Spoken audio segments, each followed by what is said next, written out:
오늘 우리 열왕기상 우리 10장에서 12장까지의 내용입니다. 열왕기상 10장은 이 솔로몬의 명성과 그의 부요함이 어느 정도였는지를 이제 소개하고 있습니다. 그가 다른 나라들로부터 받은 여러 가지 세금과 세입금으로 받은 금이 660달란트 정도였다, 그렇게 이야기를 하는데, 그 무게가 약 23톤 정도가 되는 양이었으니까 상상이 되지 않을 정도로 그의 부함이 컸던 그런 그 솔로몬의 그 삶이었던 것이죠. 스바의 여왕이 그의 명성을 듣고 찾아옵니다. 그리고 솔로몬의 지혜에 엄청나게 놀랄 정도로 솔로몬의 지혜가 탁월했습니다. 해마다 많은 사람들이 솔로몬을 보려고 그를 찾아왔고, 그리고 그에게 예물을 바칩니다. 솔로몬이 3장에서 1000번제 후에 하나님이 꿈에 나타나셔가지고 약속하신 그 지혜와 부와 온갖 영광을 누리는 왕이 그대로 된 것이죠.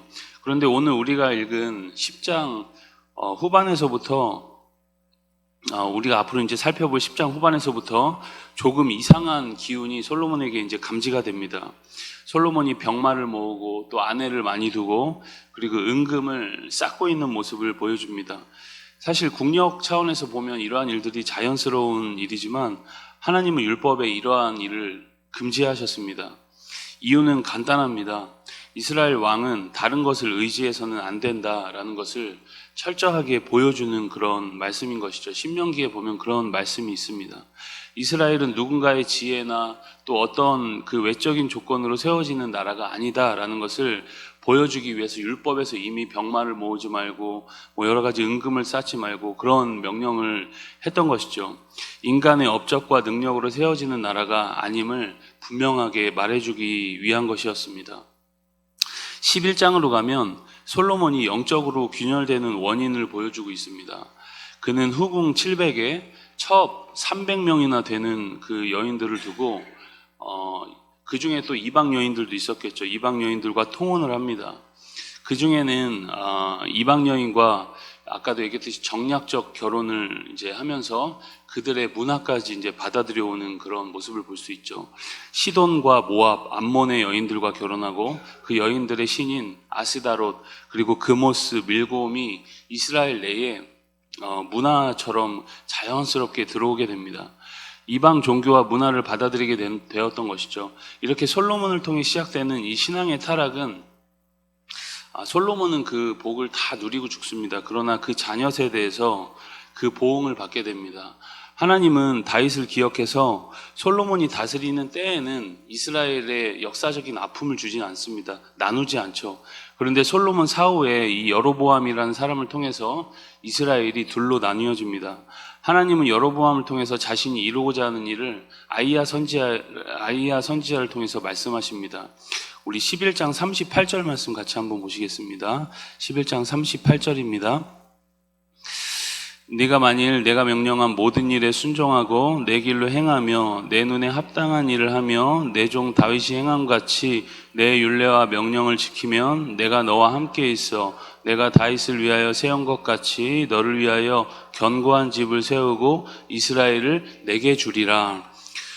여로보암은 여러분 북이스라엘의 역대 왕들을 소개할 때 항상 악한 왕의 전형으로 소개가 됩니다.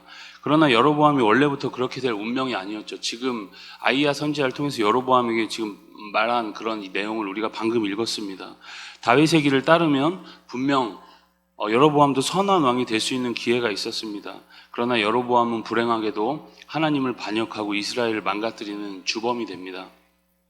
12장입니다. 솔로몬은 죽고 그를 이어서 르호보암이 이제 왕이 됩니다. 솔로몬 시대에는 성전과 왕궁 건축 사업이 대형으로 이렇게 벌어지게 됩니다. 솔로몬이 주도한 이 대형 건축 사업에 대한 그 부담은 아들 르호보암이 그대로 다 떠안게 됩니다. 여러분, 백성들은 과도한 세금과 또 강제 노역으로 많이 지쳐 있었습니다. 그 큰 부와 영광을 누리기 위해서는 누군가는 분명 보이지 않는 고생과 수고를 해야 했던 것이죠. 특히 여러분, 이스라엘 북쪽 지파는 르호보암을 왕으로 받아들이기 전에 한 가지 조건을 르호보암에게 요구합니다. 아버지 솔로몬을 통해 우리에게 지어진 이 무거운 멍에를 좀 가볍게 해달라, 그런 요청이었습니다. 르호보암은 이 문제에 대해서 두 그룹의 사람들에게 그 자문을 구하죠. 첫 번째 그룹은 솔로몬을 섬겼던 원로들, 그러니까 조금 나이가 있거나 조금 오래된 그런 신하들이었고, 두 번째 그룹은 젊은 소장파 사람들이었습니다. 그런데 여러분, 르호보암은 이 젊은 소장파의 어리석은 조언을 듣고선 백성들에게 더 과중한 그런 멍에를 지우게 되죠.